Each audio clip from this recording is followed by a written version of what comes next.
नमस्कार दोस्तों, आप सभी का स्वागत है।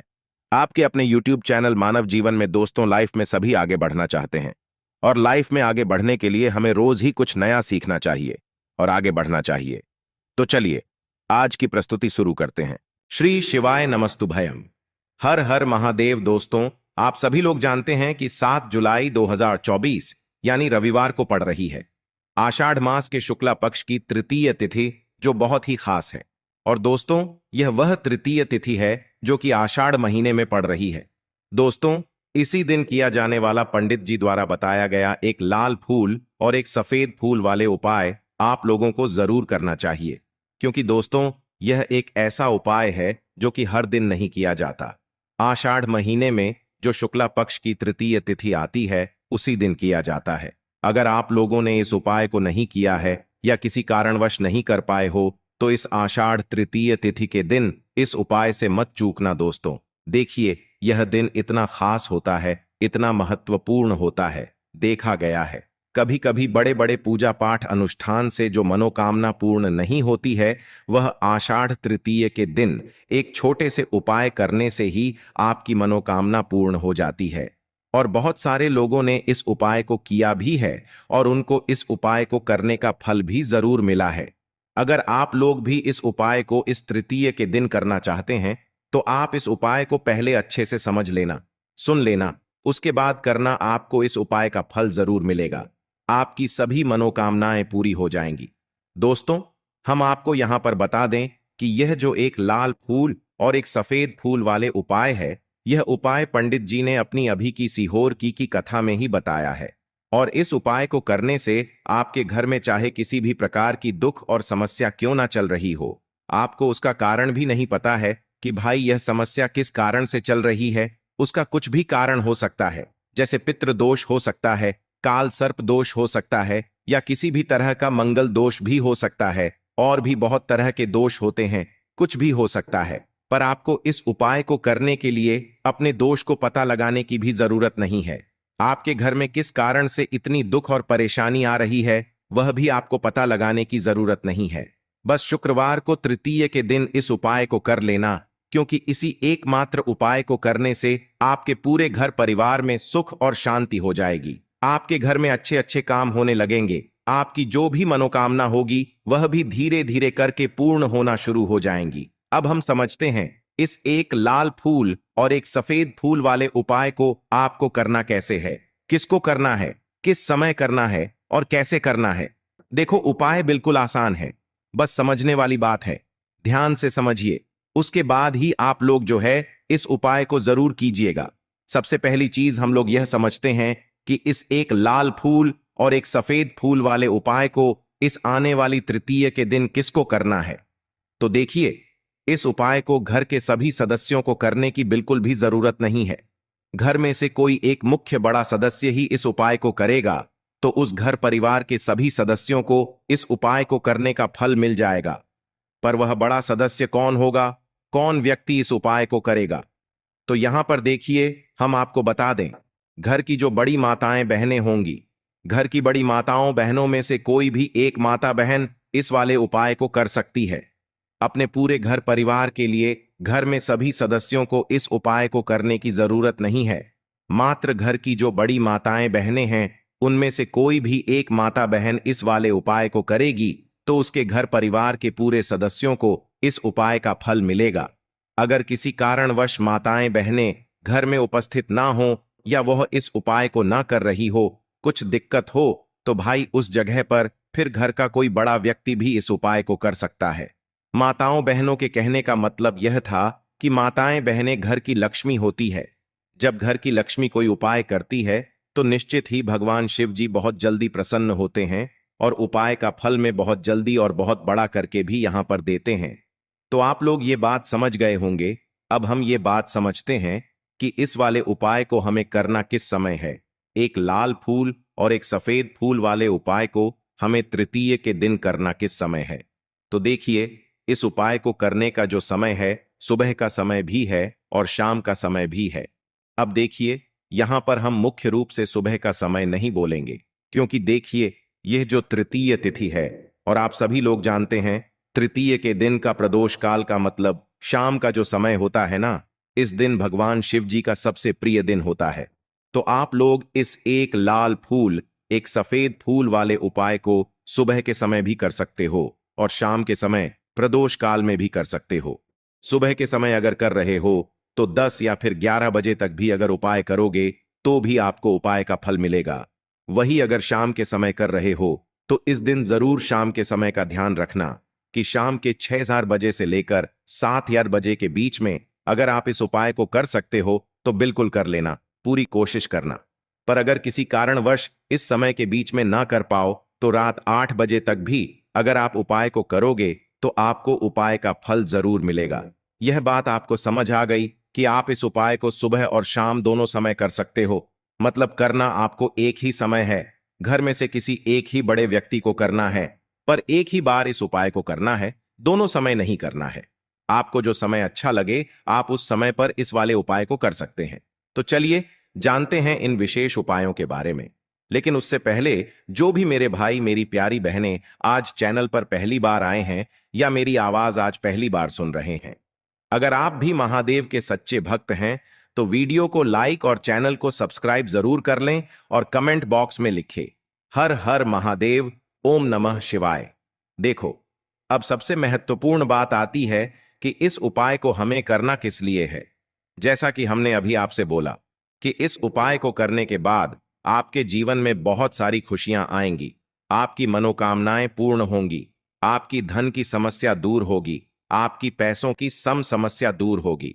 अब देखिए, अगर आप लोग सोच रहे हो कि भाई हमें अपना घर बनाना है पर घर बनाने के लिए पैसा नहीं है, हमें गाड़ी लेना है पर गाड़ी लेने के लिए पैसा नहीं है, हमें जमीन लेना है पर जमीन लेने के लिए पैसों की कमी पड़ी, डीडीए रही है, अगर ऐसी ही दिक्कत परेशानी या किसी भी तरह की धन से जुड़ी हुई समस्या या पैसों से जुड़ी हुई समस्या अगर आपके जीवन में चल रही है तो यह उपाय निश्चित ही आपके जीवन में मतलब बहुत सारे मतलब फल कर दे सकता है। इसीलिए अगर आपके घर में बहुत ज्यादा मतलब दिक्कत, समस्या, परेशानी चल रही है, धन से जुड़ी हुई, पैसों से जुड़ी हुई धन की बहुत ज्यादा कमी आ रही है, पैसों की बिल्कुल आवक नहीं हो रही है, तो भाई आप लोगों को इस वाले उपाय को जरूर करना चाहिए। घर में से किसी एक भी बड़े व्यक्ति को अब इस उपाय में करना क्या है, वह सबसे पहले हम लोग जान लेते हैं उपाय की सामग्री। हम लोग सबसे पहले जानते हैं कि इस उपाय में किस किस चीज की आवश्यक पगी। तो देखिए, उपाय का नाम तो एक लाल फूल और एक सफेद फूल वाला उपाय है, पर इस उपाय में कुल मिलाकर 4 सामग्री हमें लगने वाली है, जो कि पंडित जी ने खुद सीहोर वाली कथा में बताया है। और जो हम आपको उपाय बताते हैं वह पंडित जी द्वारा बताए गए होते हैं, अलग से हम कुछ भी नहीं बताते हैं। तो यहां पर हम लोग समझते हैं कि इस उपाय की सामग्री क्या है। तो देखो, उपाय की जो सामग्री है वह 4 सामग्री है, जिसमें से सबसे पहली सामग्री है एक बेलपत्र। देखो, बेलपत्र क्या होती है? बेलपत्र जो शिव की शिवलिंग पर चढ़ती है। दूसरी चीज है एक शमी पत्र। शमी पत्र वो जो शिवलिंग पर ही चढ़ता है। तीसरी चीज है दोस्तों एक लाल फूल, जो उपाय का नाम है। तो एक यहां पर आपको लाल फूल लेना है। अब ये लाल फूल कौन सा लेना है? देखो, शिवलिंग के ऊपर जो लाल फूल चढ़ता हो उनमें से कोई भी एक लाल फूल पसंद कर लेना और वो कहीं से तोड़कर या कहीं से खरीद कर लेकर आना और उस लाल फूल को उपाय में प्रयोग कर लेना। उसके बाद में एक सफेद फूल का विशेष रूप से ध्यान रखना। जो सफेद फूल शिवलिंग पर चढ़ता हो सिर्फ वही सफेद फूल लेकर आना, इसके अलावा कुछ मत लेकर आना, लेकिन केतकी का मत लेना। तो एक एक मात्रा में ही आपको यह चारों सामग्री चाहिए, एक बेलपत्र, एक शमी पत्र, एक लाल फूल और एक सफेद फूल। ये चारों सामग्री आप लोग तैयार करके के रख ले। प्रदोष काल में या सुबह के समय जब भी आप इस उपाय को कर रहे हैं, जैसे ही आपके उपाय की सामग्री तैयार हो जाती है तो क्या हम सीधा उपाय को करने के लिए इन चारों सामग्री को लेकर मतलब उपाय करने के लिए जा सकते हैं।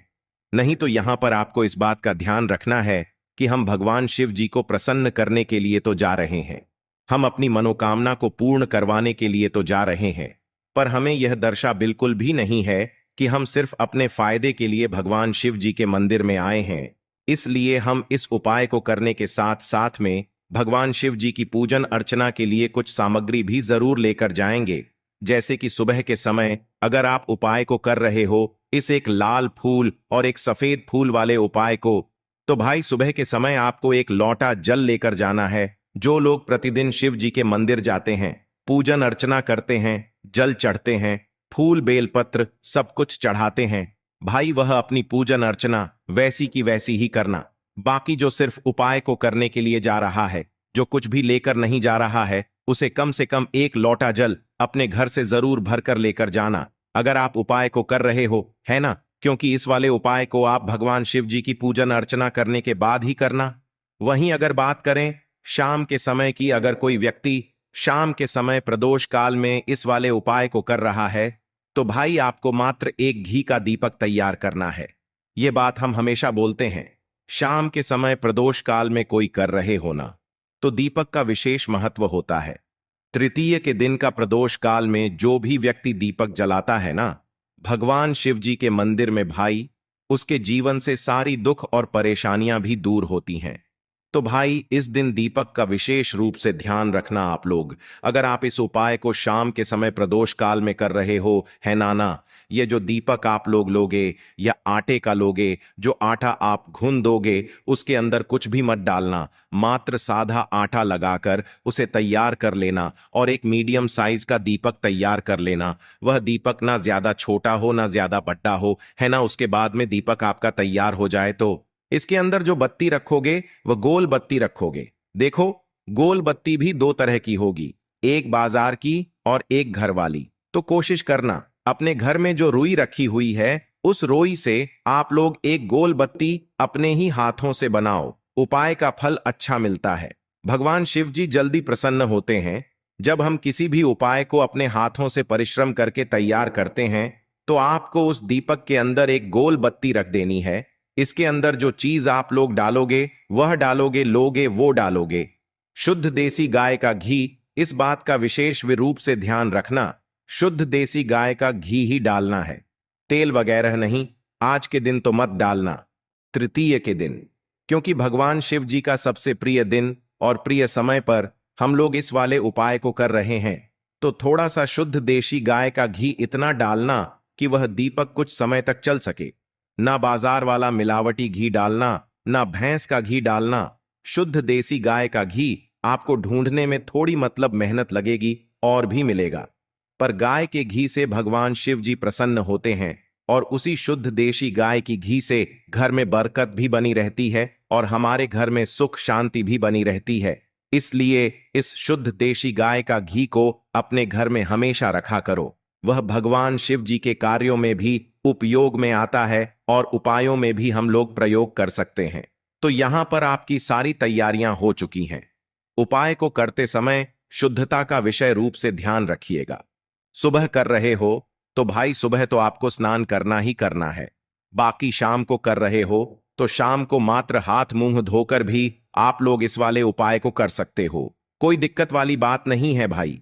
उपाय की पूरी सामग्री तैयार करके और पूजन सामग्री लेकर आपको भगवान शिव जी के मंदिर पहुंचना है, जो आपके घर के पास में हो, जहां पर शिवलिंग विराजित हो, शिवालय हो, वहां पर आप लोगों को पहुंचना है। और जैसे ही आप भगवान शिव जी के मंदिर में पहुंचते हो, वहां जाकर उपाय शुरू नहीं करना है।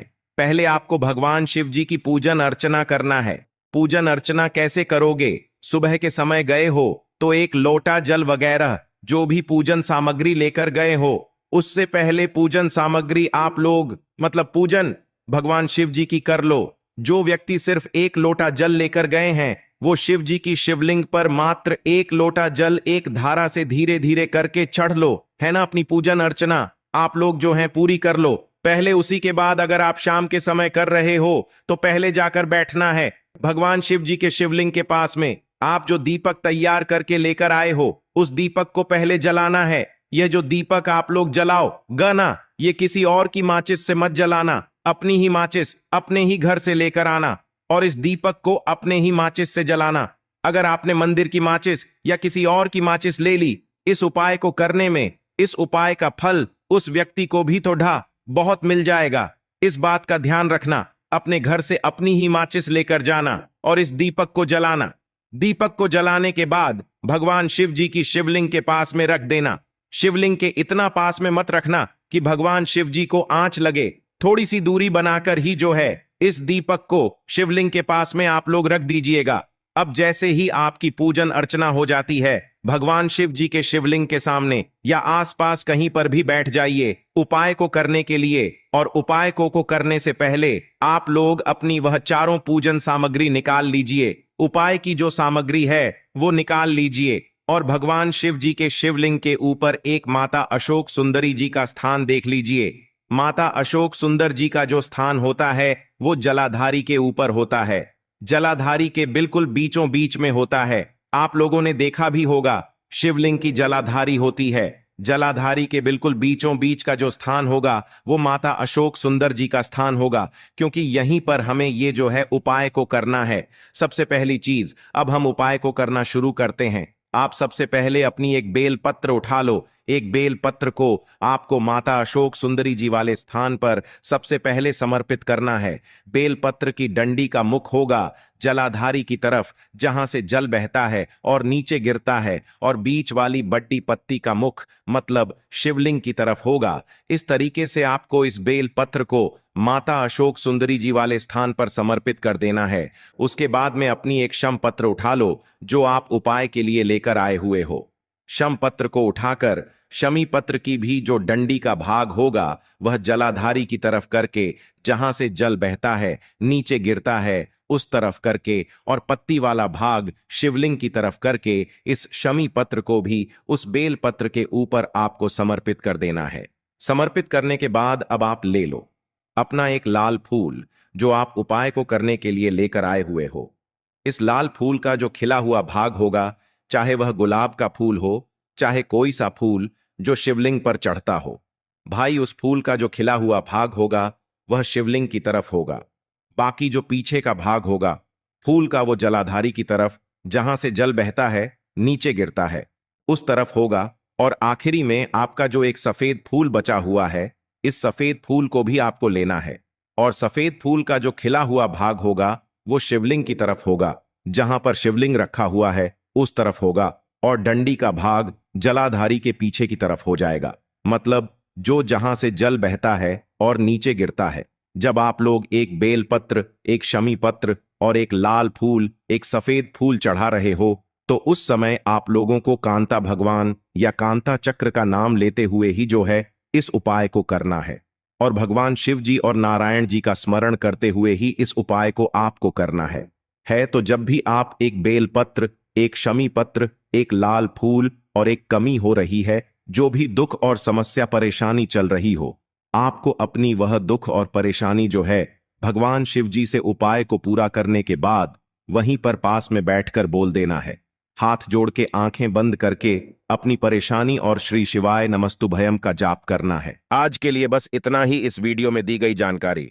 अगर आपको अच्छी लगी हो तो प्लीज हमारे चैनल मानव जीवन को सब्सक्राइब करें, लाइक करें, और हमारे वीडियो में अंत तक बने रहने के लिए धन्यवाद।